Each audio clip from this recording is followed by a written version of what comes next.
Hello, welcome to module number 3 of FVMPE-RS software demo for multiphoton microscopy imaging.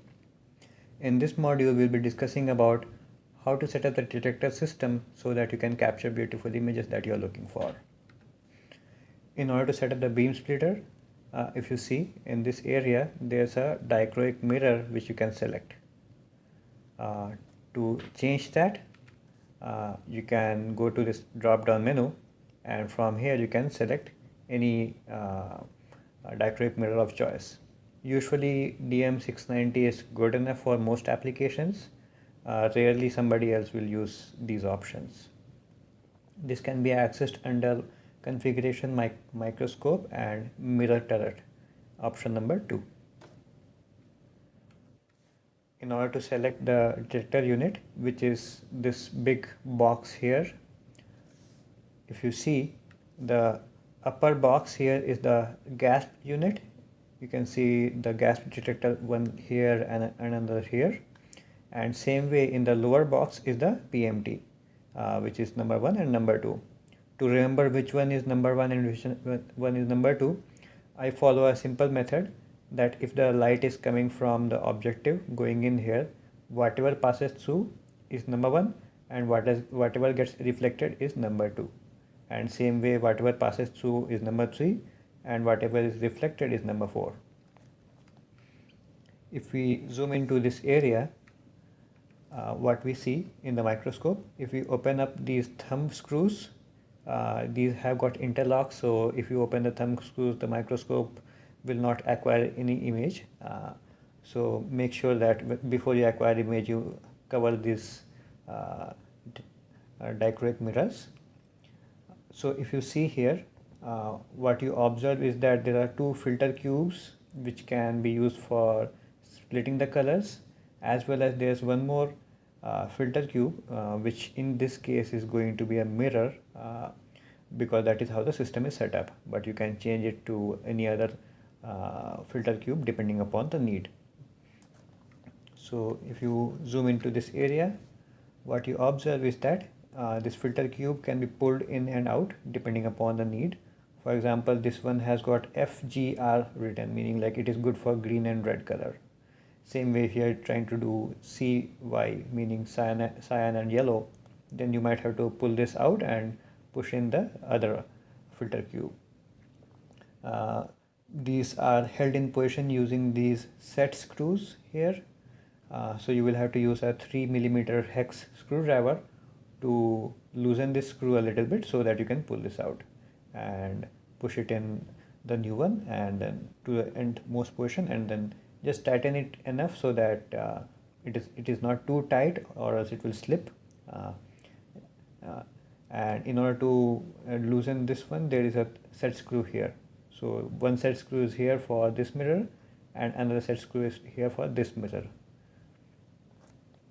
And if you see, you have a IR cut filter which is used for blocking the excitation laser which is coming from the laser.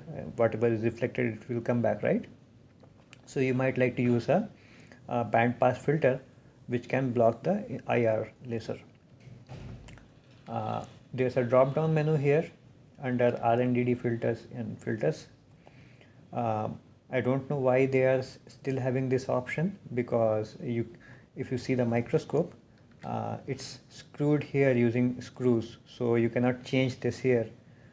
So it's always fixed on 685, and 685 is typically good enough, but understand that if you have 685 like this, then you cannot image dye like Psi5, because the amount of light that will be passing through for Psi5 emission will be very less, but most of it you can capture in the first area, but later longer tail you will not be able to capture.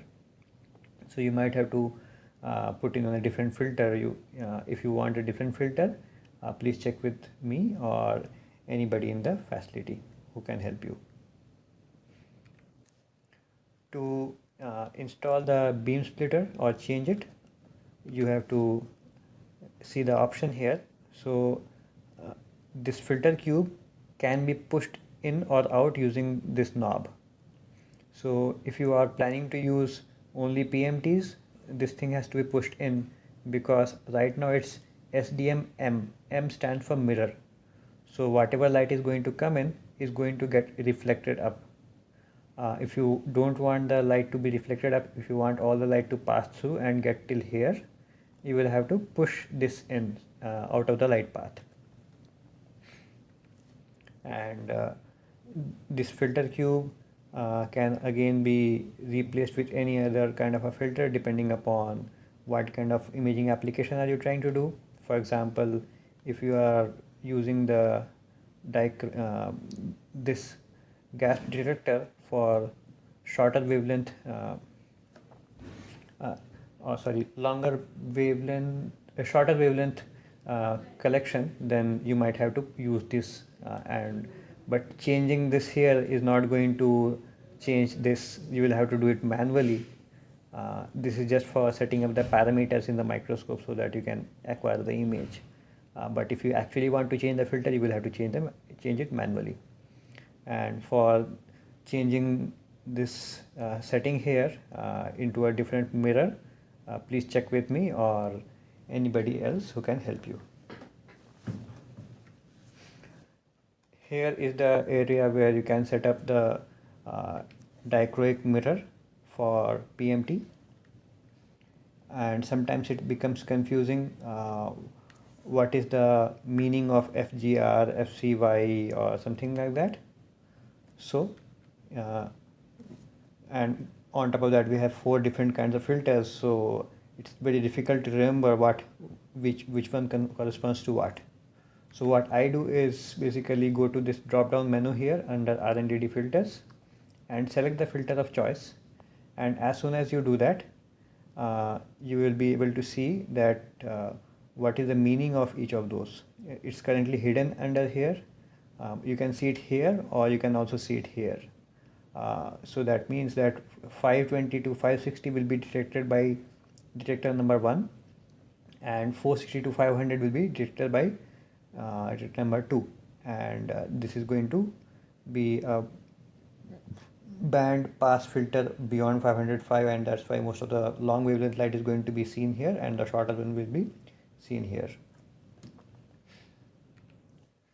And here is a list of all the dichroics and what are their meanings. BP 410 to 455 meaning this is the light that is going to be detected here, and dichroic mirror 475, and this is the light that will be the longer wavelength that is going to pass through. So each of these have got their own roles for different colors, so you can choose accordingly. And just like I said, you don't have to remember these numbers. You can find these under the light path option or even here, like you can see for this one FGR, you can see what are the values. If you want to change the filter cube for gas detectors, you can pull out this filter by unscrewing or loosening this set screw here and pulling this out and putting it in the requisite filter that you want to plant in there and changing the option here. If you don't change the option, you will still be able to acquire the image, but the settings file that you are going to get as an output will not be having this information. So it's always a good idea to change the filter cube here as well as the filter option here. And this way the microscope also has got a brain that okay, this is how the light is going to travel. So with that we come to the end of module number 3. In module number 4 we'll be taking a look on how to set up the objectives, which objective to select, and image acquisition.